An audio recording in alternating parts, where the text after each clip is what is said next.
ਖਬਰਾਂ ਦੇ ਬੁਲੇਟਿਨ ਦੇ ਸਪਾਂਸਰ ਨੇ ਰੀਅਲਟਰ ਗੁਰਜਿੰਦਰ ਸਿੰਘ ਰੰਧਾਵਾ। ਹਰ ਤਰ੍ਹਾਂ ਦੀ ਪ੍ਰਾਪਰਟੀ ਖਰੀਦਣ ਤੇ ਵੇਚਣ ਲਈ ਤੁਸੀਂ ਕਾਲ ਕਰ ਸਕਦੇ ਹੋ।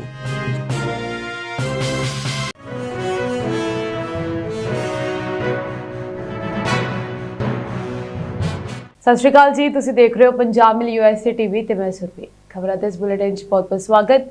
ਪੇਸ਼ ਆਂ ਦੇਸ਼ ਵਿਦੇਸ਼ ਨਾਲ ਜੁੜੀਆਂ ਹੋਈਆਂ ਕੁਝ ਖਾਸ ਤੇ ਚੋਣਵੀਆਂ ਖਬਰਾਂ।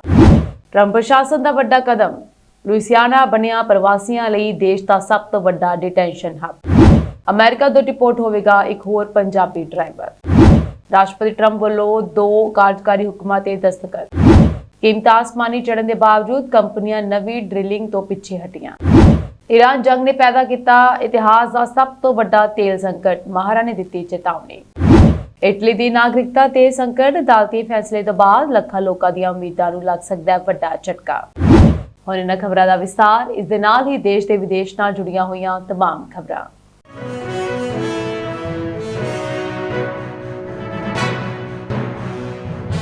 राष्ट्रपति डोनाल्ड ट्रंप दियां सख्त इमीग्रेशन नीतियां दे तहत अमेरिका दा लुइसियाना राज हुण गैर कानूनी प्रवासियां नूं हिरासत विच रखण दा सब तो वड्डा केंद्र बन के उभरिया है। ताज़ा रिपोर्टां दे अनुसार प्रशासन ਵੱਲੋਂ ਵੱਡੇ ਪੱਧਰ ਤੇ ਲੋਕਾਂ ਨੂੰ ਦੇਸ਼ ਵਿੱਚੋਂ ਕੱਢਣ ਦੀ ਮੁਹਿੰਮ ਨੂੰ ਅੰਜਾਮ ਦੇਣ ਲਈ ਇੱਥੋਂ ਦੇ ਬੁਨਿਆਦੀ ਢਾਂਚੇ ਦੀ ਵਰਤੋਂ ਕੀਤੀ ਜਾ ਰਹੀ ਹੈ। ਲੁइसियाना ਹੁਣ ਅਮਰੀਕਾ ਵਿੱਚ ਪ੍ਰਵਾਸੀਆਂ ਨੂੰ ਹਿਰਾਸਤ ਵਿੱਚ ਰੱਖਣ ਵਾਲਾ ਪ੍ਰਮੁੱਖ ਰਾਜ ਬਣ ਗਿਆ ਹੈ। ਇੱਥੇ ਮੌਜੂਦ ਨਿੱਜੀ ਜੇਲ੍ਹਾਂ ਅਤੇ ਸਥਾਨਕ ਨਜ਼ਰਬੰਦ ਕੇਂਦਰਾਂ ਵਿੱਚ ਹਜ਼ਾਰਾਂ ਦੀ ਗਿਣਤੀ ਵਿੱਚ ਅਜਿਹੇ ਲੋਕਾਂ ਨੂੰ ਰੱਖਿਆ ਜਾ ਰਿਹਾ ਹੈ ਜਿਨ੍ਹਾਂ ਕੋਲ ਕਾਨੂੰਨੀ ਦਸਤਾਵੇਜ਼ ਨਹੀਂ ਹਨ। ਟਰੰਪ ਪ੍ਰਸ਼ਾਸਨ ਦਾ ਮੁੱਖ ਟੀਚਾ ਉਹਨਾਂ ਲੱਖਾਂ ਲੋਕਾਂ ਨੂੰ ਦੇਸ਼ ਨਿਕਾਲਾ ਦੇਣਾ ਹੈ ਜੋ ਅਮਰੀਕਾ ਵਿੱਚ ਗੈਰ ਕਾਨੂੰਨੀ ਤਰੀਕੇ ਨਾਲ ਰਹਿ ਰਹੇ ਹਨ। ਇਸ ਮੁਹਿੰਮ ਨੂੰ ਤੇਜ਼ੀ ਨਾਲ ਚਲਾਉਣ ਦੇ ਲਈ ਲੁइसियाना ਦੇ ਰਿਮੋਟ ਇਲਾਕਿਆਂ ਵਿੱਚ ਸਥਿਤ ਕੇਂਦਰਾਂ ਦੀ ਸਮਰੱਥਾ ਵਧਾਈ ਗਈ ਹੈ। ਕਈ ਸਮਾਜਿਕ ਅਤੇ ਮਨੁੱਖੀ ਅਧਿਕਾਰ ਜਥੇਬੰਦੀਆਂ ਨੇ ਇਨ੍ਹਾਂ ਕੇਂਦਰਾਂ ਵਿੱਚ ਰੱਖੇ ਗਏ ਲੋਕਾਂ ਦੀ ਸਥਿਤੀ ਤੇ ਚਿੰਤਾ ਪ੍ਰਗਟਾਈ ਹੈ। ਉਹਨਾਂ ਦਾ ਇਹ ਕਹਿਣਾ ਹੈ ਕਿ ਅਦਾਲਤੀ ਕਾਰਵਾਈ ਵਿੱਚ ਦੇਰੀ ਅਤੇ ਵਕੀਲਾਂ ਤੱਕ ਪਹੁੰਚ ਨਾ ਹੋਣ ਕਾਰਨ ਪ੍ਰਵਾਸੀਆਂ ਨੂੰ ਭਾਰੀ ਮੁਸ਼ਕਲਾਂ ਦਾ ਸਾਹਮਣਾ ਕਰਨਾ ਪੈ ਰਿਹਾ ਹੈ। ਰਿਪੋਰਟ ਵਿੱਚ ਇਹ ਵੀ ਦੱਸਿਆ ਗਿਆ ਹੈ ਕਿ ਲੁइसियाना ਵਿੱਚ ਇਨ੍ਹਾਂ ਨਿੱਜੀ ਜੇਲ੍ਹਾਂ ਦਾ ਸੰਚਾਲਨ ਇੱਕ ਵੱਡਾ ਕਾਰੋਬਾਰ ਬਣ ਗਿਆ ਹੈ। ਸਥਾਨਕ ਆਰਥਿਕਤਾ ਦਾ ਇੱਕ ਹਿੱਸਾ ਹੁਣ ਇੱਕ ਡਿਟੈਂਸ਼ਨ ਸੈਂਟਰਾਂ ਤੇ ਨਿਰਭਰ ਹੋ ਗਿਆ ਹੈ। ਰਾਸ਼ਟਰਪਤੀ ਟਰੰਪ ਦੇ ਦੂਜੇ ਕਾਰਜਕਾਲ ਵਿੱਚ ਇਮੀਗ੍ਰੇਸ਼ਨ ਸੰਬੰਧੀ ਸਖਤੀ ਸਾਫ਼ ਦਿਖਾਈ ਦੇ ਰਹੀ ਹੈ। ਲੁइसियाना ਨੂੰ ਇਸ ਮੁਹਿੰਮ ਦਾ ਕੇਂਦਰ ਬਣਾਉਣਾ ਇਹ ਦਰਸਾਉਂਦਾ ਹੈ ਕਿ ਸਰਕਾਰ ਆਉਣ ਵਾਲੇ ਦਿਨਾਂ ਵਿੱਚ ਦੇਸ਼ ਨਿਕਾਲੇ ਦੀ ਪ੍ਰਕਿਰਿਆ ਨੂੰ ਹੋਰ ਤੇਜ਼ ਕਰਨ ਜਾ ਰਹੀ ਹੈ। ਅਮਰੀਕਾ ਦੇ ਹਾਈਵੇ ਨੂੰ ਪੰਜਾਬ ਸਮਝਣ ਦੀ ਭੁੱਲ ਮਨਮੀਤ ਸਿੰਘ ਨੂੰ ਇੰਨੀ ਮਹਿੰਗੀ ਪੈ ਗਈ ਕਿ ਸਾਰੀ ਉਮਰ ਪਛਤਾਉਣਾ ਪਵੇਗਾ ਅਤੇ ਉਸ ਦਾ ਨਾਂ ਵੀ ਹਰਜਿੰਦਰ ਸਿੰਘ, ਜਸ਼ਨਪ੍ਰੀਤ ਸਿੰਘ ਅਤੇ ਪ੍ਰਤਾਪ ਸਿੰਘ ਵਾਲੀ ਸੂਚੀ ਵਿੱਚ ਸ਼ਾਮਲ ਹੋ ਗਿਆ ਹੈ। ਜੀ हाँ, शराब पी के हाईवे ते पुठे पासे गड्डी चलाउंदियां जानलेवा हादसा अंजाम देण वाले मनजीत सिंह नूं आखिरकार मिसिसिपी सूबे दे रिजलैंड तो काबू कर लिया गया, जिस दे इंडिया फरार होण दे कियास लगाए जा रहे सन। 23 सितंबर 2025 ਨੂੰ ਲੁइसियाना ਦੇ ਇੰਟਰਸਟੇਟ 10 ਤੇ ਵਾਪਰੇ ਹਾਦਸੇ ਦੌਰਾਨ 21 ਸਾਲਾ ਦੀ ਮੁਟਿਆਰ ਪੈਟਰੀਸ਼ੀਆ ਆਪਣੇ ਘਰ ਜਾ ਰਹੀ ਸੀ ਜਦੋਂ ਸ਼ਰਾਬੀ ਹਾਲਤ ਵਿੱਚ ਅੰਨ੍ਹੇਵਾਹ ਗੱਡੀ ਚਲਾ ਰਹੇ ਇੱਕ ਡਰਾਈਵਰ ਨਾਲ ਆਮੋ ਸਾਹਮਣੇ ਟੱਕਰ ਹੋ ਗਈ। ਲੁइसियाना ਸਟੇਟ ਪੁਲਿਸ ਮੁਤਾਬਕ ਹਾਦਸੇ ਮਗਰੋਂ ਦੋਹਾਂ ਗੱਡੀਆਂ ਨੂੰ ਅੱਗ ਲੱਗ ਗਈ ਅਤੇ ਪੈਟਰੀਸ਼ੀਆ ਨੂੰ ਬਾਹਰ ਨਿਕਲਣ ਦਾ ਮੌਕਾ ਨਾ ਮਿਲਿਆ। ਦੂਜੇ ਪਾਸੇ ਮਨਮੀਤ ਸਿੰਘ ਵੀ ਗੰਭੀਰ ਜ਼ਖਮੀ ਹੋ ਗਿਆ, ਜਿਸ ਨੂੰ ਹੈਲੀਕਾਪਟਰ ਰਾਹੀਂ ਨਿਊ ਔਰਲੀਨਜ਼ ਦੇ ਯੂਨੀਵਰਸਿਟੀ ਮੈਡੀਕਲ ਸੈਂਟਰ ਲਿਜਾਇਆ ਗਿਆ। अस्पताल तो छुट्टी मिली तो 1 अक्तूबर ਨੂੰ ਇਮੀਗ੍ਰੇਸ਼ਨ ਐਂਡ ਕਸਟਮ ਇਨਫੋਰਸਮੈਂਟ ਵਾਲੇ गिरफ्तारी ਲਈ ਪੁੱਜ ਗਏ, ਪਰ ਸਰੀਰਕ ਹਾਲਤ ਠੀਕ ਨਾ ਹੋਣ ਕਰਕੇ गिरफ्तारी ਢਾਲ ਦਿੱਤੀ ਗਈ। ਮੈਡੀਕਲ ਰਿਕਾਰਡ ਮੁਤਾਬਕ ਹਾਦਸੇ ਵੇਲੇ ਉਸ ਦੇ ਖੂਨ ਵਿੱਚ ਤੈਅਸ਼ੁਦਾ ਹੱਦ ਤੋਂ ਦੁੱਗਣੀ ਸ਼ਰਾਬ ਮਿਲੀ। ਇਸ ਮਗਰੋਂ 21 ਅਕਤੂਬਰ ਨੂੰ ਸੈਂਟ ਜੌਨ ਪੈਰਿਸ਼ ਦੀ ਗ੍ਰੈਂਡ ਜਿਊਰੀ ਨੇ ਉਸ ਦੇ ਵਿਰੁੱਧ ਵਹੀਕਲ ਹੋਮਿਸਾਈਡ ਦੇ ਦੋਸ਼ ਆਇਦ ਕਰ ਦਿੱਤੇ, ਪਰ ਜ਼ਖਮ ਪੂਰੀ ਤਰ੍ਹਾਂ ਭਰਨ ਮਗਰੋਂ ਉਹ ਫਰਾਰ ਹੋ ਗਿਆ। ਜਾਂਚਕਰਤਾਵਾਂ ਨੇ US ਮਾਰਸ਼ਲਸ ਦੀ ਮਦਦ ਨਾਲ ਉਸ ਨੂੰ ਕਾਬੂ ਕਰਨ ਦਾ ਯਤਨ ਕੀਤਾ, ਪਰ ਉਹ ਲੁइसियाना ਛੱਡ ਚੁੱਕਿਆ ਸੀ। ਇਸ ਮਗਰੋਂ ਉਸ ਦੇ ਕੈਲੀਫੋਰਨੀਆ, ਨਿਊਯਾਰਕ ਜਾਂ ਨਿਊ ਜਰਸੀ ਵਿੱਚ ਹੋਣ ਬਾਰੇ ਕਿਆਸੇ ਲਗਾਏ ਜਾਣ ਲੱਗੇ ਅਤੇ ਜਾਂਚਕਰਤਾਵਾਂ ਨੇ ਇਹ ਵੀ ਮੰਨ ਲਿਆ ਕਿ ਉਹ ਅਮਰੀਕਾ ਛੱਡ ਗਿਆ। ਉਧਰ ਪੈਟਰੀਸ਼ੀਆ ਦੀ ਮਾਂ ਮਾਰਥਾ ਨੇ ਇੱਕ ਜਜ਼ਬਾਤੀ ਅਪੀਲ ਕਰਦਿਆਂ ਉਸ ਨੂੰ ਸਾਹਮਣੇ ਆਉਣ ਵਾਸਤੇ ਆਖਿਆ ਅਤੇ ਉਸ ਦੇ ਜਾਣਕਾਰਾਂ ਨੂੰ ਵੀ ਸੱਦਾ ਦਿੱਤਾ ਕਿ ਇੱਕ ਦੁਖੀ ਮਾਂ ਦੀ ਮਦਦ ਕਰਨ। ਇਸ ਤੋਂ ਇਲਾਵਾ ਉਹਨਾਂ ਨੇ ਕਿਹਾ ਕਿ ਉਹਨਾਂ ਦੀ ਬੇਟੀ ਇੰਨੀ ਦਰਦਨਾਕ ਮੌਤ ਦੀ ਹੱਕਦਾਰ ਨਹੀਂ ਸੀ। ਪੈਟਰੀਸ਼ੀਆ ਦੀ ਆਤਮਾ ਨੂੰ ਸ਼ਾਂਤੀ ਤਾਂ ਹੀ ਮਿਲੇਗੀ ਜੇ ਕਸੂਰਵਾਰ ਨੂੰ ਸਜ਼ਾ ਮਿਲੇ ਅਤੇ ਇਸ ਵਾਸਤੇ ਪੂਰੀ ਦੁਨੀਆ ਨੂੰ ਮਦਦ ਲਈ ਅੱਗੇ ਆਉਣਾ ਚਾਹੀਦਾ ਹੈ। ਇਸੇ ਦੌਰਾਨ ਪੈਟਰੀਸ਼ੀਆ ਦੇ ਪਿਤਾ ਪੈਟਰਿਕ ਨੇ ਮੀਡੀਆ ਦੇ ਨਾਲ ਗੱਲਬਾਤ ਕਰਦਿਆਂ ਕਿਹਾ ਕਿ ਪੈਟਰੀਸ਼ੀਆ ਵਰਗੀ ਧੀ ਰੱਬ ਹਰ ਘਰ ਵਿੱਚ ਦੇਵੇ, ਪਰ ਹਾਦਸੇ ਤੋਂ 6 ਮਹੀਨੇ ਬਾਅਦ ਵੀ ਕਈ ਸਵਾਲਾਂ ਦੇ ਜਵਾਬ ਨਹੀਂ ਮਿਲ ਸਕੇ। ਉਮੀਦ ਕਰਦੇ ਹਾਂ ਕਿ ਹੁਣ ਉਸ ਦੋਸ਼ੀ ਤੋਂ ਜਵਾਬ ਹਾਸਲ ਹੋ ਸਕਣਗੇ। ਸੋ ਦੋਸ਼ੀ ਦੀ ਗ੍ਰਿਫਤਾਰੀ ਮਗਰੋਂ ਮਾਰਥਾ ਅਤੇ ਪੈਟਰਿਕ ਦੀ ਉਮੀਦ ਜਾਗੀ ਹੈ ਅਤੇ ਯੂਐਸ ਮਾਰਸ਼ਲਸ ਵੱਲੋਂ ਉਸ ਨੂੰ ਮਿਸੀਸਿਪੀ ਤੋਂ ਲੁਈਸਿਆਨਾ ਲਿਜਾਣ ਦੀ ਪ੍ਰਕਿਰਿਆ ਆਰੰਭ ਕਰ ਦਿੱਤੀ ਗਈ ਹੈ। ਤੁਹਾਨੂੰ ਦੱਸ ਦੇ ਕਿ ਪੈਟਰੀਸ਼ੀਆ ਨੇ ਹਾਦਸੇ ਤੋਂ ਕੁਝ ਸਮਾਂ ਪਹਿਲਾਂ ਹੀ ਲੁਈਸਿਆਨਾ ਦੀ ਜੇਵੀਅਰਸ ਯੂਨੀਵਰਸਿਟੀ ਤੋਂ ਪੜ੍ਹਾਈ ਮੁਕੰਮਲ ਕੀਤੀ ਅਤੇ ਉਹ ਬੱਚਿਆਂ ਦੀ ਡਾਕਟਰ ਬਣਨਾ ਚਾਹੁੰਦੀ ਸੀ। ਪੈਟਰੀਸ਼ੀਆ ਦੇ ਪਰਿਵਾਰ ਵਿੱਚ ਕਈ ਡਾਕਟਰ ਹਨ ਅਤੇ ਉਸਨੇ ਆਪਣੀ ਜ਼ਿੰਦਗੀ ਬੱਚਿਆਂ ਦੀ ਸਿਹਤ ਸੰਭਾਲ ਨੂੰ ਸਮਰਪਿਤ ਕਰਨ ਦਾ ਫੈਸਲਾ ਲਿਆ, ਪਰ ਇੱਕ ਸਿਰਫਰੇ ਡਰਾਈਵਰ ਨੇ ਸਭ ਖਤਮ ਕਰ ਦਿੱਤਾ। ਇਟਲੀ ਦੀ ਸੁਪਰੀਮ ਕੋਰਟ ਵੱਲੋਂ ਸੁਣਾਏ ਗਏ ਇੱਕ ਤਾਜ਼ਾ ਫੈਸਲੇ ਨੇ ਦੁਨੀਆ ਭਰ ਵਿੱਚ ਰਹਿ ਰਹੇ ਲੱਖਾਂ ਅਜਿਹੇ ਲੋਕਾਂ ਲਈ ਮੁਸੀਬਤ ਖੜੀ ਕਰ ਦਿੱਤੀ ਹੈ ਜੋ ਆਪਣੇ ਇਟਾਲੀਅਨ ਪੁਰਖਿਆਂ ਦੇ ਆਧਾਰ ਤੇ ਨਾਗਰਿਕਤਾ ਲੈਣ ਦੀ ਉਮੀਦ ਰੱਖਦੇ ਸਨ। ਇਸ ਫੈਸਲੇ ਨਾਲ ਖਾਸ ਕਰਕੇ ਅਮਰੀਕਾ, ਬ੍ਰਾਜ਼ੀਲ ਅਤੇ ਅਰਜਨਟੀਨਾ ਵਰਗੇ ਦੇਸ਼ਾਂ ਵਿੱਚ ਰਹਿੰਦੇ ਇਟਾਲੀਅਨ ਮੂਲ ਦੇ ਲੋਕ ਸਭ ਤੋਂ ਵੱਧ ਪ੍ਰਭਾਵਿਤ ਹੋਣਗੇ। ਅਦਾਲਤ ਨੇ ਆਪਣੇ ਫੈਸਲੇ ਵਿੱਚ ਸਪਸ਼ਟ ਕੀਤਾ ਹੈ ਕਿ ਜੇਕਰ ਕਿਸੇ ਵਿਅਕਤੀ ਦੇ ਪੁਰਖਿਆਂ यानी कि एंसेस्टर्स ने किसी होर देश की नागरिकता हासिल करते समय अपनी इटालीयन नागरिकता त्याग दी सी तां उन्हां दीयां आउण वालीआं पीढ़ियां नूं हुण अपने आप इटली की नागरिकता नहीं मिलेगी। इस फैसले तो पहला इटली के कानून अनुसार पीढ़ियां की कोई सीमा नहीं सी, पर हुण नवे कानूनी नियमां दे कारण ਲੱਖਾਂ अर्जियां जो प्रक्रिया अधीन हैं रद्द हो सकदियां हैं। अदालत ने खास तौर पर उन्हां मामलिਆਂ ਤੇ ਜ਼ੋਰ ਦਿੱਤਾ ਹੈ ਜਿੱਥੇ ਬੱਚੇ ਯਾਨੀ ਕਿ ਨਾਬਾਲਗ ਆਪਣੇ ਮਾਪਿਆਂ ਦੇ ਨਾਲ ਦੂਜੇ ਦੇਸ਼ ਵਿੱਚ ਚਲੇ ਗਏ ਸਨ ਅਤੇ ਉਹਨਾਂ ਦੇ ਮਾਪਿਆਂ ਨੇ ਉੱਥੋਂ ਦੀ ਨਾਗਰਿਕਤਾ ਲੈ ਲਈ ਸੀ। ਅਦਾਲਤ ਮੁਤਾਬਕ ਅਜਿਹੇ ਮਾਮਲਿਆਂ ਵਿੱਚ ਬੱਚਿਆਂ ਦੀ ਇਟਾਲੀਅਨ ਨਾਗਰਿਕਤਾ ਵੀ ਖਤਮ ਮੰਨੀ ਜਾਵੇਗੀ। ਇਟਲੀ ਸਰਕਾਰ ਅਤੇ ਅਦਾਲਤਾਂ ਦੇ ਪਿਛਲੇ ਕਈ ਸਾਲਾਂ ਤੋਂ ਨਾਗਰਿਕਤਾ ਦੀਆਂ ਅਰਜ਼ੀਆਂ ਦਾ ਭਾਰੀ ਬੋਝ ਸੀ। बहुत सारे लोग सिर्फ यूरोपीयन यूनियन के पासपोर्ट का फायदा लैण दे लई नागरिकता की मंग करते सन, जबकि उन्हां दा इटली की भाषा या सभ्याचार नाल कोई सीधा संबंध नहीं सी। कानूनी माहरां दा यह कहना है कि यह फैसला इटली के नागरिकता कानूनों विच एक इतिहासक मोड़ है। इस नाल हुण नागरिकता हासिल करन दी प्रक्रिया बहुत ज्यादा सख्त हो जाएगी और कई मामलों विच पुराने अधिकार खत्म हो जाएंगे। अमरीकी राष्ट्रपति डोनाल्ड ट्रंप ने 13 मार्च ਨੂੰ ਰਿਹਾਇਸ਼ ਕਿਫਾਇਤ ਵਿੱਚ ਸੁਧਾਰ ਲਿਆਉਣ ਦੇ ਉਦੇਸ਼ ਨਾਲ 2 ਕਾਰਜਕਾਰੀ ਹੁਕਮਾਂ ਦੇ ਦਸਤਖਤ ਕੀਤੇ ਹਨ। ਵਾਈਟ ਹਾਊਸ ਦਾ ਇਹ ਕਦਮ ਨਵੰਬਰ ਵਿੱਚ ਹੋਣ ਵਾਲੀਆਂ ਮੱਧਕਾਲੀ ਚੋਣਾਂ ਤੋਂ ਪਹਿਲਾਂ ਵੋਟਰਾਂ ਦੀ ਇੱਕ ਅਹਿਮ ਚਿੰਤਾ ਨੂੰ ਹੱਲ ਕਰਨ ਦੀ ਕੋਸ਼ਿਸ਼ ਵਜੋਂ ਦੇਖਿਆ ਜਾ ਰਿਹਾ ਹੈ। ਵਾਈਟ ਹਾਊਸ ਵੱਲੋਂ ਜਾਰੀ ਕੀਤੇ ਗਏ ਵੇਰਵਿਆਂ ਅਨੁਸਾਰ ਟਰੰਪ ਨੇ ਇੱਕ ਹੁਕਮ ਉਹਨਾਂ ਬੇਲੋੜੇ ਰੈਗੂਲੇਟਰੀ ਬੋਝਾਂ ਨੂੰ ਖਤਮ ਕਰਨ ਲਈ ਜਾਰੀ ਕੀਤਾ ਜੋ ਮਕਾਨਾਂ ਦੀ ਉਸਾਰੀ ਵਿੱਚ ਦੇਰੀ ਕਰਦੇ ਹਨ ਅਤੇ ਲਾਗਤ ਵਧਾਉਂਦੇ ਹਨ। दूजा हुक्म मॉर्गेज लागतां ਅਤੇ होम लोन ਨਾਲ संबंधित ਨਿਯਮਾਂ ਨੂੰ ਨਰਮ ਕਰਨ ਬਾਰੇ ਹੈ। ਰਿਹਾਇਸ਼ੀ ਕਿਫਾਇਤ ਇੱਕ ਸ਼ਕਤੀਸ਼ਾਲੀ ਸਿਆਸੀ ਮੁੱਦਾ ਬਣ ਗਿਆ ਹੈ ਕਿਉਂਕਿ ਘਰਾਂ ਦੀਆਂ ਕੀਮਤਾਂ ਰਿਕਾਰਡ ਉਚਾਈ ਦੇ ਨੇੜੇ ਹਨ ਅਤੇ ਮੌਰਗੇਜ ਦਰਾਂ ਵਧੀਆਂ ਹੋਈਆਂ ਹਨ, ਜਿਸ ਕਾਰਨ ਪਹਿਲੀ ਵਾਰ ਘਰ ਖਰੀਦਣ ਵਾਲਿਆਂ ਲਈ ਆਪਣਾ ਘਰ ਲੈਣਾ ਪਹੁੰਚ ਤੋਂ ਬਾਹਰ ਹੋ ਗਿਆ ਹੈ।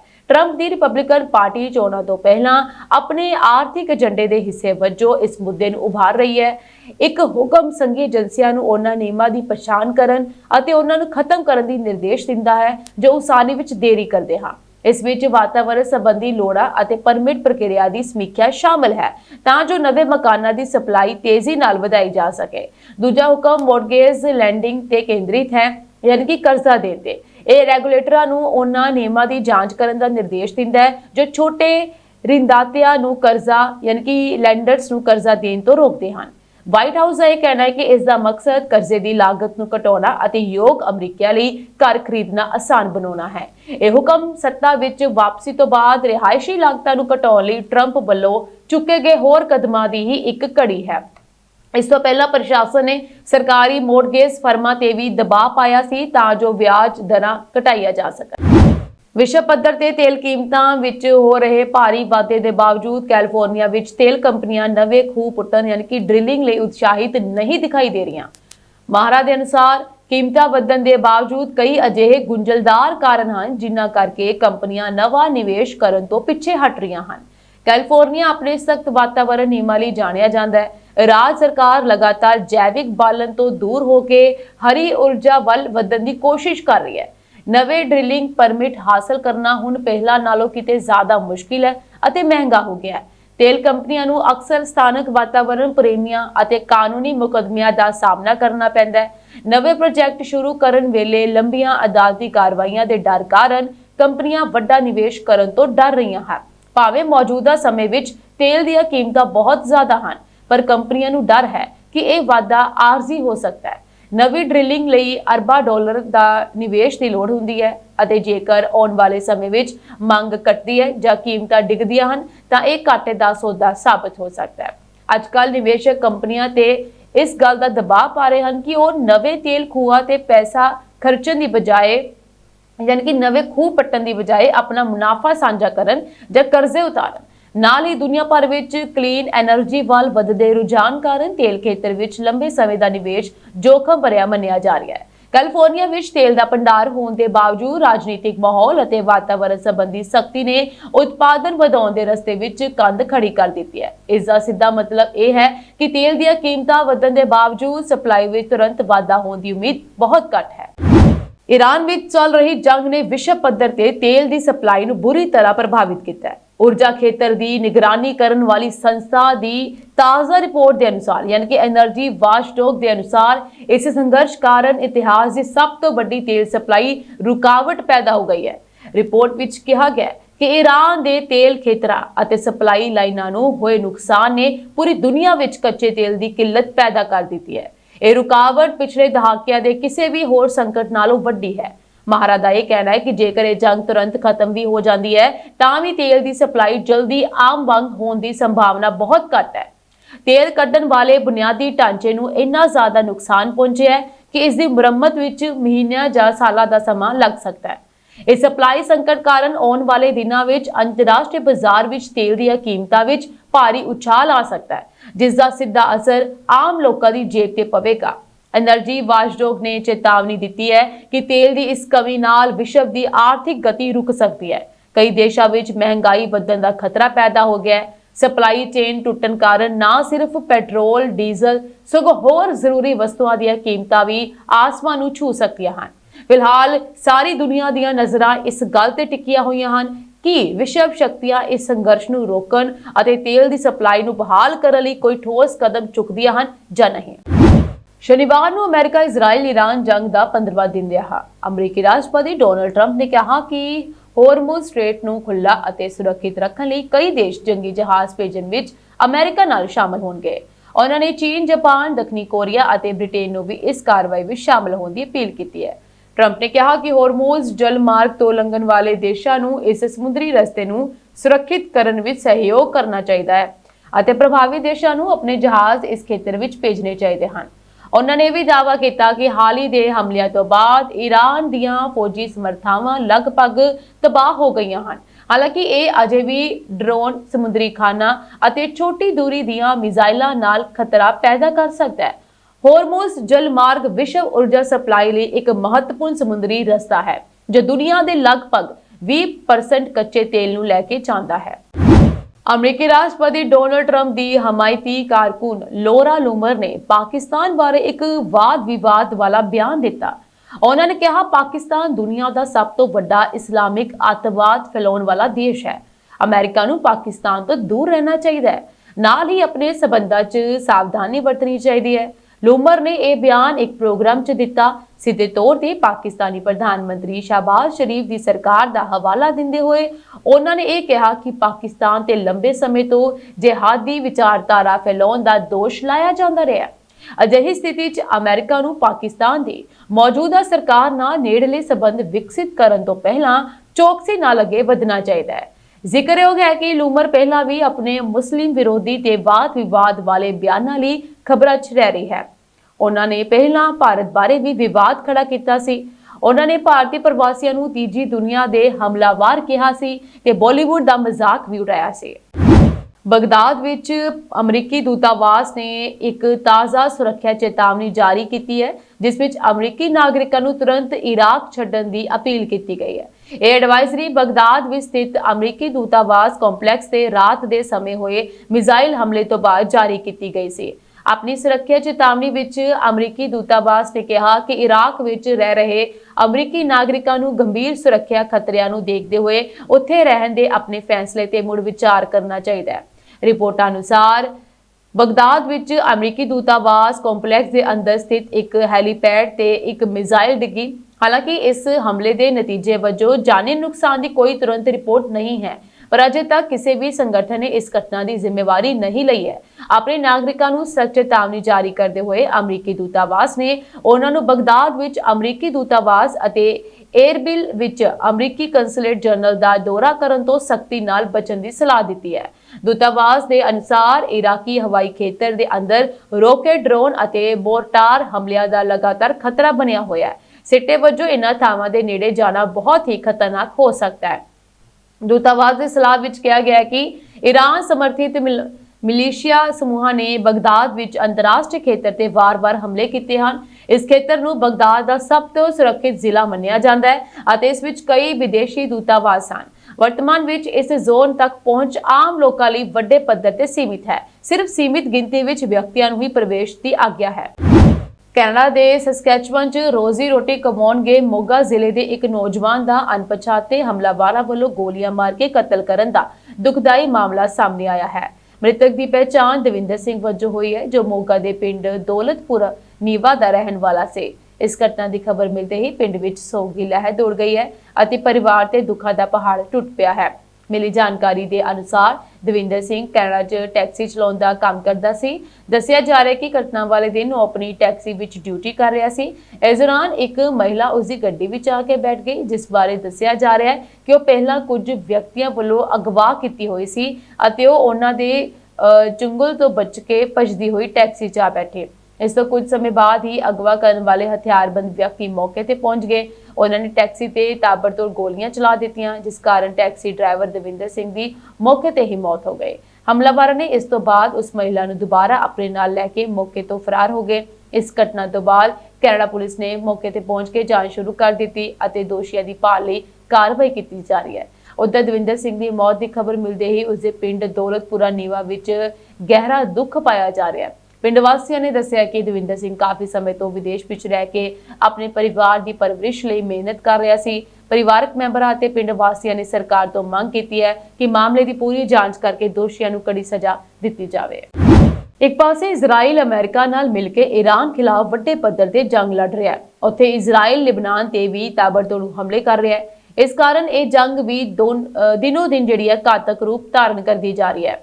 ਮੌਜੂਦਾ ਹਾਲਾਤ ਨੂੰ ਦੇਖਦੇ ਹੋਏ ਫਰਾਂਸ ਦੇ ਰਾਸ਼ਟਰਪਤੀ ਇਮੈਨੂਅਲ ਮੈਕਰੋਨ ਨੇ ਇਹ ਕਿਹਾ ਹੈ ਕਿ ਉਹਨਾਂ ਨੇ ਲਿਬਨਾਨ ਦੇ ਰਾਸ਼ਟਰਪਤੀ, ਪ੍ਰਧਾਨ ਮੰਤਰੀ ਤੇ ਸੰਸਦ ਦੇ ਸਪੀਕਰ ਨਾਲ ਗੱਲ ਕੀਤੀ ਹੈ ਅਤੇ ਦੇਸ਼ ਨੂੰ ਅਰਾਜਕਤਾ ਵਿੱਚ ਡੁੱਬਣ ਤੋਂ ਰੋਕਣ ਲਈ ਹਰ ਸੰਭਵ ਯਤਨ ਕੀਤੇ ਜਾਣੇ ਚਾਹੀਦੇ ਹਨ।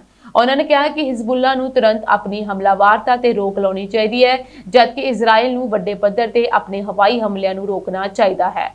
ਮੈਕਰੋ ਦੇ ਅਨੁਸਾਰ ਲਿਬਨਾਨੀ ਨੇਤਾਵਾਂ ਨੇ ਇਹ ਕਿਹਾ ਹੈ ਕਿ ਉਹ ਇਜ਼ਰਾਈਲ ਨਾਲ ਸਿੱਧੀ ਗੱਲਬਾਤ ਕਰਨ ਲਈ ਤਿਆਰ ਹਨ। ਇਸ ਮੌਕੇ ਦਾ ਫਾਇਦਾ ਉਠਾਉਣਾ ਚਾਹੀਦਾ ਹੈ ਤਾਂ ਜੋ ਉਹ ਜੰਗਬੰਦੀ ਤੱਕ ਪਹੁੰਚਣ ਲਈ ਗੱਲਬਾਤ ਸ਼ੁਰੂ ਕਰ ਸਕਣ, ਇੱਕ ਸਥਾਈ ਹੱਲ ਲੱਭ ਸਕਣ ਅਤੇ ਲਿਬਨਾਨ ਦੀ ਪ੍ਰਭੂਸੱਤਾ ਦੇ ਸਮਰਥਨ ਵਿੱਚ ਲਿਬਨਾਨੀ ਅਧਿਕਾਰੀਆਂ ਨੂੰ ਆਪਣੀਆਂ ਜ਼ਿੰਮੇਵਾਰੀਆਂ ਪੂਰੀਆਂ ਕਰਨ ਦਾ ਮੌਕਾ ਦੇ ਸਕਣ। ਲਿਬਨਾਨ ਦੇ ਰਾਸ਼ਟਰਪਤੀ ਜੋਸੇਫ ਔਨ ਨੇ ਇਹ ਕਿਹਾ ਹੈ ਕਿ ਉਹਨਾਂ ਨੇ ਇਜ਼ਰਾਈਲ ਨਾਲ ਗੱਲਬਾਤ ਕਰਨ ਦੀ ਪਹਿਲ ਕੀਤੀ ਸੀ, ਪਰ ਉਹਨਾਂ ਨੂੰ ਕੋਈ ਜਵਾਬ ਨਹੀਂ ਮਿਲਿਆ। ਜ਼ਿਕਰਯੋਗ ਹੈ ਕਿ ਲਿਬਨਾਨ ਤੇ ਇਜ਼ਰਾਈਲ 1948 ਤੋਂ ਹੀ ਜੰਗ ਦੀ ਸਥਿਤੀ ਵਿੱਚ ਹਨ ਤੇ ਦੋਵਾਂ ਵਿਚਾਲੇ ਰੁਕ-ਰੁਕ ਕੇ ਹਮਲੇ ਚੱਲਦੇ ਰਹਿੰਦੇ ਹਨ, ਜਿਸ ਕਾਰਨ ਹੁਣ ਤੱਕ ਹਜ਼ਾਰਾਂ ਲੋਕ ਜਾਨ ਗਵਾ ਚੁੱਕੇ ਹਨ। ਪੱਛਮੀ ਏਸ਼ੀਆ ਵਿੱਚ ਜਾਰੀ ਤਣਾਅ ਅਤੇ ਹੋਰਮੁਜ਼ ਜਲਡਮਰੂ ਮੱਧ ਦੇ ਆਲੇ-ਦੁਆਲੇ ਦੀ ਅਸਥਿਰ ਸਥਿਤੀ ਦੇ ਵਿਚਕਾਰ ਭਾਰਤ ਦੀ ਊਰਜਾ ਸੁਰੱਖਿਆ ਨੂੰ ਮਜ਼ਬੂਤ ਕਰਨ ਲਈ ਭਾਰਤੀ ਨੌ ਸੈਨਾ ਨੇ ਅਹਿਮ ਕਦਮ ਚੁੱਕੇ ਹਨ। ਸੂਤਰਾਂ ਦੀ ਪੁਸ਼ਟੀ ਅਨੁਸਾਰ ਭਾਰਤੀ ਨੌ ਸੈਨਾ ਦੇ ਕਈ ਜੰਗੀ ਬੇੜੇ ਫਾਰਸ ਦੀ ਖਾੜੀ ਅਤੇ ਓਮਾਨ ਦੀ ਖਾੜੀ ਦੇ ਖੇਤਰ ਵਿੱਚ ਤੈਨਾਤ ਕੀਤੇ ਗਏ ਹਨ। ਇਹ ਜੰਗੀ ਬੇੜੇ ਭਾਰਤ ਵੱਲ ਆਉਣ ਵਾਲੇ ਵਪਾਰਕ ਜਹਾਜ਼ਾਂ, ਖਾਸ ਕਰਕੇ LPG ਟੈਂਕਰਾਂ ਨੂੰ ਲੋੜੀਂਦੀ ਸਹਾਇਤਾ ਅਤੇ ਸੁਰੱਖਿਆ ਪ੍ਰਦਾਨ ਕਰਨ ਲਈ ਤਿਆਰ ਹਨ। ਇਹ ਤੈਨਾਤੀ ਅਜਿਹੇ ਸਮੇਂ ਹੋਈ ਹੈ ਜਦੋਂ ਖੇਤਰ ਵਿੱਚ ਸਮੁੰਦਰੀ ਰਸਤਿਆਂ ਤੇ ਹਮਲਿਆਂ ਅਤੇ ਨਾਕਾਬੰਦੀ ਕਾਰਨ ਵਿਸ਼ਵ ਪੱਧਰੀ ਊਰਜਾ ਸਪਲਾਈ ਪ੍ਰਭਾਵਿਤ ਹੋ ਰਹੀ ਹੈ। ਭਾਰਤ ਜੋ ਆਪਣੀ ਕੁੱਲ LPG ਲੋੜਾਂ ਦਾ ਵੱਡਾ ਹਿੱਸਾ ਖਾੜੀ ਦੇਸ਼ਾਂ ਜਿਵੇਂ ਕਿ ਕਤਰ ਅਤੇ ਸਾਊਦੀ ਅਰਬ ਤੋਂ ਦਰਾਮਦ ਕਰਦਾ ਹੈ, ਇਨੀ ਦਿਨੀ ਘਰੇਲੂ ਰਸੋਈ ਗੈਸ ਦੀ ਕਮੀ ਨਾਲ ਜੂਝ ਰਿਹਾ ਹੈ। ਹੋਰਮੁਜ਼ ਜਲਡਮਰੂ ਮੱਧ ਦੁਨੀਆ ਦੇ ਸਭ ਤੋਂ ਮਹੱਤਵਪੂਰਨ ਊਰਜਾ ਲਾਂਘਿਆਂ ਵਿੱਚੋਂ ਇੱਕ ਹੈ, ਜਿੱਥੋਂ ਵਿਸ਼ਵ ਦੇ ਤੇਲ ਅਤੇ ਗੈਸ ਦਾ ਵੱਡਾ ਹਿੱਸਾ ਗੁਜ਼ਰਦਾ ਹੈ। ਸ਼ਨੀਵਾਰ ਨੂੰ ਇਰਾਨੀ ਅਧਿਕਾਰੀਆਂ ਨੇ ਭਾਰਤੀ ਝੰਡੇ ਵਾਲੇ 2 LPG ਟੈਂਕਰਾਂ ਸ਼ਿਵਾਲਿਕ ਅਤੇ ਨੰਦਾ ਦੇਵੀ ਨੂੰ ਹੋਰਮੁਜ਼ ਜਲਡਮਰੂ ਮੱਧ ਤੋਂ ਸੁਰੱਖਿਅਤ ਲੰਘਣ ਦੀ ਇਜਾਜ਼ਤ ਦਿੱਤੀ। ਇਹ ਜਹਾਜ਼ ਕਤਰ ਦੇ ਰਾਸ ਲਫਾਨ ਤੋਂ ਲੋਡ ਹੋ ਕੇ ਭਾਰਤ ਵੱਲ ਵਧ ਰਹੇ ਹਨ। ਭਾਰਤੀ ਜਹਾਜ਼ ਰਾਣੀ ਨਿਗਮ ਯਾਨੀ ਸ਼ਿਪਿੰਗ ਕਾਰਪੋਰੇਸ਼ਨ ਆਫ ਇੰਡੀਆ ਦਾ ਇਹ ਜਹਾਜ਼ ਸ਼ੁੱਕਰਵਾਰ ਰਾਤ ਨੂੰ ਹੋਰਮੁਜ਼ ਪਾਰ ਕਰ ਗਿਆ ਅਤੇ ਉਹ ਓਮਾਨ ਦੀ ਖਾੜੀ ਵਿੱਚ ਹੈ। ਅਨੁਮਾਨ ਹੈ ਕਿ 21 ਮਾਰਚ ਤੱਕ ਮੁੰਦਰਾ ਜਾਂ ਕਾਂਡਲਾ ਬੰਦਰਗਾਹ ਤੇ ਪਹੁੰਚ ਜਾਵੇਗਾ। ਇਸ ਤੇ 40,000 ਮੀਟ੍ਰਿਕ ਟਨ ਤੋਂ ਵੱਧ LPG ਲੱਦੀ ਹੋਈ ਹੈ। ਸੂਤਰਾਂ ਦੇ ਮੁਤਾਬਕ ਇਹਨਾਂ ਟੈਂਕਰਾਂ ਨੂੰ ਭਾਰਤੀ ਨੌ ਸੈਨਾ ਦੇ ਜੰਗੀ ਬੇੜਿਆਂ ਨੇ ਐਸਕਾਰਟ ਕੀਤਾ ਹੋਇਆ, ਜਿਸ ਨਾਲ ਉਹਨਾਂ ਦਾ ਸੁਰੱਖਿਅਤ ਨਿਕਾਸ ਯਕੀਨੀ ਹੋਇਆ। ਇਹ ਈਰਾਨ ਵੱਲੋਂ ਦਿੱਤੀ ਗਈ ਇੱਕ ਦੁਰਲੱਭ ਛੋਟ ਦੇ ਤਹਿਤ ਹੋਇਆ, ਜਿੱਥੇ ਨਾਕਾਬੰਦੀ ਦੇ ਬਾਵਜੂਦ ਭਾਰਤੀ ਜਹਾਜ਼ਾਂ ਨੂੰ ਸੁਰੱਖਿਅਤ ਰਸਤਾ ਮਿਲਿਆ। ਸੰਭਵ ਤੌਰ ਤੇ ਭਾਰਤ ਅਤੇ ਈਰਾਨ ਵਿਚਕਾਰ ਕੂਟਨੀਤਿਕ ਗੱਲਬਾਤ ਤੋਂ ਬਾਅਦ ਭਾਰਤੀ ਨੌ ਸੈਨਾ ਦੀ ਇਹ ਤੈਨਾਤੀ ਆਪਰੇਸ਼ਨ ਸੰਕਲਪ ਦੇ ਤਹਿਤ ਕੀਤੀ ਗਈ ਹੈ, ਜੋ ਖੇਤਰ ਵਿੱਚ ਸਮੁੰਦਰੀ ਸੁਰੱਖਿਆ ਅਤੇ ਵਪਾਰਕ ਜਹਾਜ਼ਾਂ ਦੀ ਸਹਾਇਤਾ ਲਈ ਚਲਾਇਆ ਜਾ ਰਿਹਾ ਹੈ। ਉਧਰ ਐਤਵਾਰ ਨੂੰ ਪੁਸ਼ਟੀ ਕੀਤੀ ਗਈ ਕਿ ਜੰਗੀ ਬੇੜੇ ਕਿਸੇ ਵੀ ਹੰਗਾਮੀ ਸਥਿਤੀ ਵਿੱਚ ਸਹਾਇਤਾ ਦੇਣ ਲਈ ਅਲਰਟ ਤੇ ਹਨ। ਇਹ ਕਦਮ ਭਾਰਤ ਦੀ ਊਰਜਾ ਸੁਰੱਖਿਆ ਅਤੇ ਨਾਗਰਿਕਾਂ ਦੀਆਂ ਲੋੜਾਂ ਨੂੰ ਪਹਿਲ ਦੇਣ ਦਾ ਸੰਕੇਤ ਹੈ। ਸਰਕਾਰ ਹੋਰ ਫਸੇ ਹੋਏ ਜਹਾਜ਼ਾਂ ਲਈ ਵੀ ਈਰਾਨ ਨਾਲ ਗੱਲਬਾਤ ਜਾਰੀ ਰੱਖ ਰਹੀ ਹੈ। ਨੀਦਰਲੈਂਡ ਦੇ ਐਮਸਟਰਡਮ 'ਚ ਯਹੂਦੀ ਸਕੂਲ ਦੇ ਬਾਹਰ ਹੋਏ ਧਮਾਕੇ ਦੇ ਮਾਮਲੇ ਵਿੱਚ ਸ਼ੱਕੀ ਵਿਅਕਤੀ ਦੀ ਤਲਾਸ਼ ਕੀਤੀ ਜਾ ਰਹੀ ਹੈ। ਸ਼ਹਿਰ ਦੇ ਮੇਅਰ ਨੇ ਇਸ ਹਮਲੇ ਨੂੰ ਯਹੂਦੀ ਭਾਈਚਾਰੇ ਵਿਰੁੱਧ ਕਾਇਰਾਨਾ ਹਿੰਸਾ ਕਰਾਰ ਦਿੱਤਾ। ਇੱਕ ਸਰਕਾਰੀ ਬਿਆਨ ਵਿੱਚ ਕਿਹਾ ਗਿਆ ਕਿ ਰਾਜਧਾਨੀ ਦੇ ਬੁਇਟਨ ਵੈਲਡਰਟ ਇਲਾਕੇ ਵਿੱਚ ਸਥਿਤ ਸਕੂਲ ਦੇ ਬਾਹਰੀ ਕੰਧ ਦੇ ਨੇੜੇ ਰਾਤ ਨੂੰ ਧਮਾਕਾ ਹੋਇਆ, ਜਿਸ ਨਾਲ ਵੱਡਾ ਨੁਕਸਾਨ ਨਹੀਂ ਹੋਇਆ। ਬਿਆਨ ਵਿੱਚ ਇਹ ਵੀ ਦੱਸਿਆ ਗਿਆ ਕਿ ਧਮਾਕਾ ਕਰਨ ਵਾਲੇ ਵਿਅਕਤੀ ਦੀ ਤਸਵੀਰ ਕੈਮਰੇ ਵਿੱਚ ਕੈਦ ਹੋ ਗਈ ਹੈ। ਐਮਸਟਰਡਮ ਦੀ ਮੇਅਰ ਨੇ ਬਿਆਨ ਵਿੱਚ ਕਿਹਾ ਹੈ ਕਿ ਸ਼ਹਿਰ ਦੇ ਯਹੂਦੀ ਨਿਵਾਸੀ ਡਰੇ ਹੋਏ ਹਨ ਅਤੇ ਉਹ ਤੇਜ਼ੀ ਨਾਲ ਵੱਧ ਰਹੇ ਯਹੂਦੀ ਵਿਰੋਧੀ ਹਮਲਿਆਂ ਦਾ ਨਿਸ਼ਾਨਾ ਬਣ ਰਹੇ ਹਨ। ਉਹਨਾਂ ਨੇ ਵੀ ਕਿਹਾ ਕਿ ਇਹ ਅਸਵੀਕਾਰਯੋਗ ਹੈ। ਸਕੂਲ ਉਹ ਜਗ੍ਹਾ ਹੋਣੀ ਚਾਹੀਦੀ ਹੈ ਜਿੱਥੇ ਬੱਚੇ ਸੁਰੱਖਿਅਤ ਢੰਗ ਨਾਲ ਪੜ੍ਹ ਸਕਣ। ਐਮਸਟਰਡਮ ਉਹ ਸ਼ਹਿਰ ਹੋਣਾ ਚਾਹੀਦਾ ਹੈ ਜਿੱਥੇ ਯਹੂਦੀ ਸੁਰੱਖਿਅਤ ਢੰਗ ਨਾਲ ਰਹਿ ਸਕਣ। ਪਾਕਿਸਤਾਨ ਅਤੇ ਅਫਗਾਨਿਸਤਾਨ ਵਿਚਾਲੇ ਤਣਾਅ ਇੱਕ ਵਾਰ ਫਿਰ ਸਿਖਰਾਂ ਤੇ ਪਹੁੰਚ ਗਿਆ। ਪਾਕਿਸਤਾਨੀ ਹਵਾਈ ਫੌਜ ਨੇ ਅਫਗਾਨਿਸਤਾਨ ਦੇ ਕੰਦਾਰ ਇਲਾਕੇ ਵਿੱਚ ਤਾਲਿਬਾਨ ਨਾਲ ਜੁੜੇ ਇੱਕ ਫੌਜੀ ਟਿਕਾਣੇ ਤੇ 에ਅਰ ਸਟ੍ਰਾਈਕ ਕੀਤੀ ਹੈ। ਪਾਕਿਸਤਾਨ ਦਾ ਦਾਅਵਾ ਹੈ ਕਿ ਇਹ ਕਾਰਵਾਈ ਪਾਕਿਸਤਾਨ ਦੇ ਕਈ ਸ਼ਹਿਰਾਂ ਤੇ ਹੋਏ ਹਾਲੀਆ ਡਰੋਨ ਹਮਲਿਆਂ ਦੇ ਜਵਾਬ ਦੇ ਵਿੱਚ ਕੀਤੀ ਗਈ ਹੈ। ਸੂਤਰਾਂ ਦੇ ਅਨੁਸਾਰ ਪਿਛਲੇ ਕੁਝ ਦਿਨਾਂ ਤੋਂ ਇਸਲਾਮਾਬਾਦ, ਰਾਵਲਪਿੰਡੀ, ਕੋਹਾੜ ਅਤੇ ਕੁਇਟਾ ਵਰਗੇ ਸ਼ਹਿਰਾਂ ਦੇ ਉੱਪਰ ਕਈ ਡਰੋਨ ਦੇਖੇ ਗਏ ਸਨ। ਪਾਕਿਸਤਾਨੀ ਫੌਜ ਨੇ ਦੱਸਿਆ ਕਿ ਹਾਲਾਂਕਿ ਜ਼ਿਆਦਾਤਰ ਡਰੋਨਾਂ ਨੂੰ ਰੋਕ ਲਿਆ ਗਿਆ ਸੀ, ਪਰ ਕੁਇਟਾ ਵਿੱਚ ਮਲਬਾ ਡਿੱਗਣ ਕਾਰਨ 2 ਬੱਚੇ ਜ਼ਖਮੀ ਹੋ ਗਏ ਅਤੇ ਹੋਰਨਾਂ ਸ਼ਹਿਰਾਂ ਵਿੱਚ ਵੀ ਨੁਕਸਾਨ ਦੀਆਂ ਖਬਰਾਂ ਸਾਹਮਣੇ ਆਈਆਂ ਹਨ। ਪਾਕਿਸਤਾਨੀ ਲੀਡਰਸ਼ਿਪ ਨੇ ਇਸ ਨੂੰ ਰੈੱਡ ਲਾਈਨ ਪਾਰ ਕਰਨਾ ਕਰਾਰ ਦਿੱਤਾ ਹੈ। ਪਾਕਿਸਤਾਨ ਦੇ ਰਾਸ਼ਟਰਪਤੀ ਜ਼ਰਦਾਰੀ ਨੇ ਤਾਲਿਬਾਨ ਨੂੰ ਚੇਤਾਵਨੀ ਦਿੰਦਿਆਂ ਕਿਹਾ ਕਿ ਦੇਸ਼ ਦੇ ਨਾਗਰਿਕਾਂ ਅਤੇ ਸੁਰੱਖਿਆ ਟਿਕਾਣਿਆਂ ਨੂੰ ਨਿਸ਼ਾਨਾ ਬਣਾਉਣਾ ਬਰਦਾਸ਼ਤ ਨਹੀਂ ਕੀਤਾ ਜਾਵੇਗਾ। ਪਾਕਿਸਤਾਨ ਦਾ ਦੋਸ਼ ਹੈ ਕਿ ਇਨ੍ਹਾਂ ਡਰੋਨ ਹਮਲਿਆਂ ਦੀ ਯੋਜਨਾ ਕੰਦਾਰ ਸਥਿਤ ਫੌਜੀ ਟਿਕਾਣੇ ਤੋਂ ਤਿਆਰ ਕੀਤੀ ਗਈ ਸੀ, ਜਿਸ ਕਾਰਨ ਉਸ ਟਿਕਾਣੇ ਨੂੰ ਹਵਾਈ ਹਮਲੇ ਰਾਹੀਂ ਤਬਾਹ ਕਰ ਦਿੱਤਾ ਗਿਆ। ਇਸ ਆਪਰੇਸ਼ਨ ਵਿੱਚ ਤਾਲਿਬਾਨੀ ਲੜਾਕਿਆਂ ਦੇ ਹਥਿਆਰਾਂ ਦੇ ਭੰਡਾਰ ਅਤੇ ਤਕਨੀਕੀ ਟਿਕਾਣਿਆਂ ਨੂੰ ਨਿਸ਼ਾਨਾ ਬਣਾਇਆ ਗਿਆ। ਭਾਰਤ ਨੇ ਅਫਗਾਨਿਸਤਾਨ ਵਿੱਚ ਪਾਕਿਸਤਾਨ ਵੱਲੋਂ ਕੀਤੇ ਗਏ ਇਨ੍ਹਾਂ ਹਵਾਈ ਹਮਲਿਆਂ ਦੀ ਨਿੰਦਾ ਕੀਤੀ ਹੈ ਅਤੇ ਇਹ ਕਿਹਾ ਹੈ ਕਿ ਕਿਸੇ ਵੀ ਦੇਸ਼ ਦੇ ਪ੍ਰਭੂਸੱਤਾ ਦਾ ਸਨਮਾਨ ਕਰਨਾ ਬਹੁਤ ਜ਼ਰੂਰੀ ਹੈ। ਇਸ ਘਟਨਾ ਤੋਂ ਬਾਅਦ ਪਾਕਿਸਤਾਨ ਨੇ ਸੁਰੱਖਿਆ ਵਜੋਂ ਇਸਲਾਮਾਬਾਦ ਦੇ ਆਲੇ ਦੁਆਲੇ ਦਾ ਹਵਾਈ ਖੇਤਰ ਵੀ ਕੁਝ ਸਮੇਂ ਲਈ ਬੰਦ ਕਰ ਦਿੱਤਾ ਸੀ। ਕਾਬੁਲ ਵੱਲੋਂ ਅਜੇ ਤੱਕ ਇਨ੍ਹਾਂ ਹਮਲਿਆਂ ਬਾਰੇ ਕੋਈ ਅਧਿਕਾਰਤ ਬਿਆਨ ਜਾਰੀ ਨਹੀਂ ਕੀਤਾ ਗਿਆ, ਪਰ ਦੋਵਾਂ ਦੇਸ਼ਾਂ ਵਿਚਾਲੇ ਜੰਗ ਵਰਗੇ ਹਾਲਾਤ ਬਣ ਗਏ ਹਨ। ਇਹ ਸਾਂਝੀ ਦੇਸ਼ ਤੇ ਵਿਦੇਸ਼ ਨਾਲ ਜੁੜੀਆਂ ਹੋਈਆਂ ਕੁਝ ਖਾਸ ਤੇ ਚੋਣਵੀਆਂ ਖਬਰਾਂ। ਹੋਰ ਅਪਡੇਟਸ ਨਾਲ ਜੁੜੇ ਰਹਿਣ ਦੇ ਲਈ ਤੁਸੀਂ ਬਣੇ ਰਹੋ ਜੀ ਸਾਡੇ ਚੈਨਲ ਪੰਜਾਬ ਮੇਲ USA TV ਦੇ ਨਾਲ। ਤੁਹਾਡੇ ਸਭ ਦਾ ਬਹੁਤ ਬਹੁਤ ਧੰਨਵਾਦ।